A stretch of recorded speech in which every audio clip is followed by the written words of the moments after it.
There you go, Helen. Thank you so much for joining us. You're free to go ahead when you're comfortable and ready to do so. Thank you, Tanya. Some of you will know me from conference, but my name's Helen Sterland.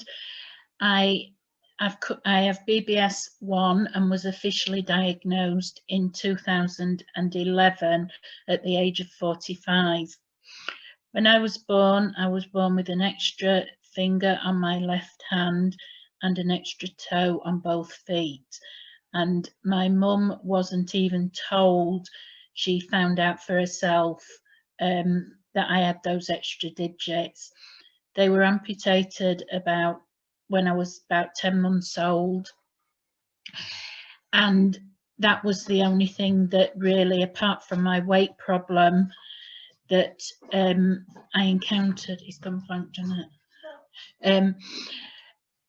I attended mainstream school and didn't have really any problems apart from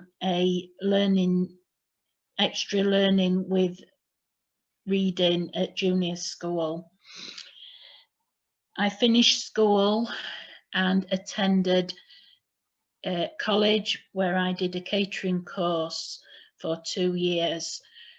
After I qualified there, I got a job with the British Coal Board in their catering department. And during that time, in the late 1980s, when I was in my early 20s, I attended a wellbeing day where they had diagnosed that I got problems with my eyes. They referred me to the opticians, who then I went to Doncaster Hospital, who transferred me to Sheffield Hospital. I underwent numerous tests throughout the day, and then I saw the consultant, who said he thought I had something called LMBBS and to just carry on with my life as normal. That was a bit concerning, but I thought, well, the health professionals, they know best. So I went away, carried on my life, and nothing really developed really with my eyes getting worse. The only main problem I had was, like I've said before, was a weight problem. Battled with that all my life, and attended various slimming groups, went on numerous diets, but nothing really seemed to work that effective. Excuse me. In 1994, I finished work with the Coal Board and went back to college and retrained in business administration. Again, I didn't have any problems. I was able to use computers and carried on a normal life. In 2001, I joined the prison service in an administration role. I then started to have problems with my eyes, mainly at night, but seeing the opticians regularly, they said there was nothing of concern. At that point, I was still driving and still working and not having really many concerns. Then in 2010, I had 2 small car accidents, and that was at a night time and during the early morning when it was dusk. So I thought, well, my eyes need some further treatment. I could be causing even more problems. So I went back to the doctors, who then referred me to Mexborough Hospital. At that point, the doctor said, your eyesight is really bad and you can't drive anymore, and we are going to suggest you register as partially sighted. That was a big blow, really upsetting to be told that I couldn't drive. I thought, that's my independence gone. How am I going to get to work? And all the rest of it. There was no actual support from the hospital about what registration meant and how it would enable me in future life. I said to the doctor and to the nurse that I didn't want to be registered, but after some consideration, I went back to see them and said I would get registered as partially sighted.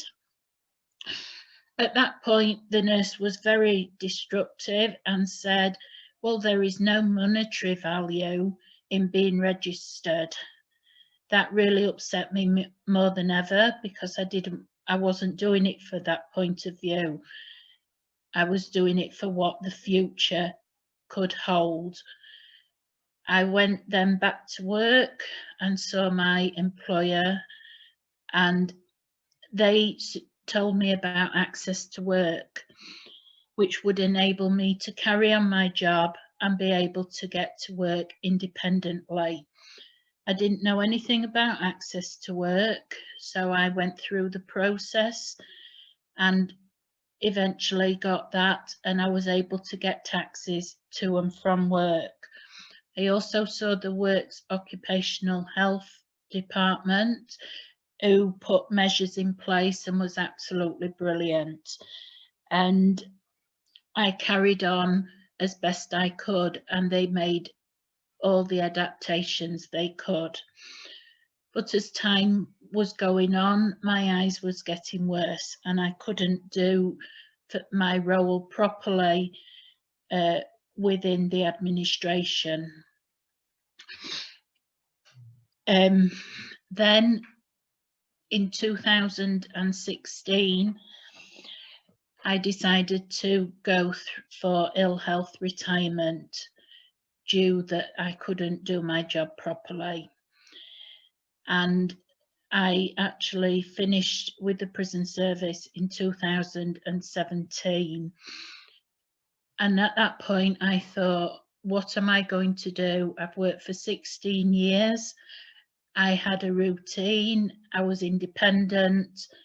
My life, I thought, had come to an end. Not an end like that, but what was my purpose in getting up out of bed in the morning, because I didn't know what I was going to do. I had support from family and friends, and in 2010 I was diagnosed with BBS 1 when I found out about the support group. I attended my conference in 2011 and I've attended ever since, and found that really useful and made very good friends and found very much support. Like I said, I finished work in 2017, and I then found the Partially Sighted Society in Doncaster after attending a conference through my sensory department team, who I was working with long cane training. Didn't like it at first. I felt very nervous and apprehensive about using it. Now I use it all the time, and it's like my friend. I can't go anywhere without it.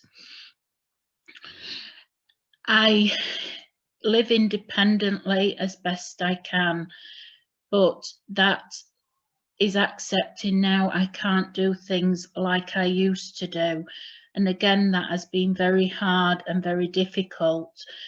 But with the help of the sensory team and family and friends, I have found that I can carry on. There is things that I can do, and talking to people, you find out a lot of things.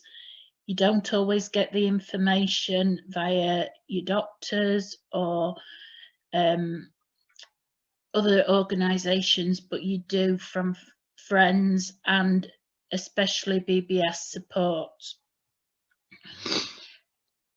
I would recommend that if anybody hasn't attended conference personally, face to face, it is a brilliant opportunity to connect with BBS people, and you get a lot out of it by making new friends, connecting with old friends, and getting a lot of information and support. I now volunteer with the Partially Sighted Society, along with the museum at Doncaster, where I have become their disability officer and fundraising. I can't thank my family and friends enough for all the support that they give me through adapting to BBS in my journey. I know that there is a lot of things that could alter with my eyesight, but I have just got to keep battling along to do the best that I can. Thank you for listening. Thank you so much, Helen. Sorry for that. I was having trouble getting my my microphone switched on. That was a wonderful insight into your experience of a very late diagnosis of BBS, and I know it's not easy sharing those experiences. So thank you for doing that for us. We will now go to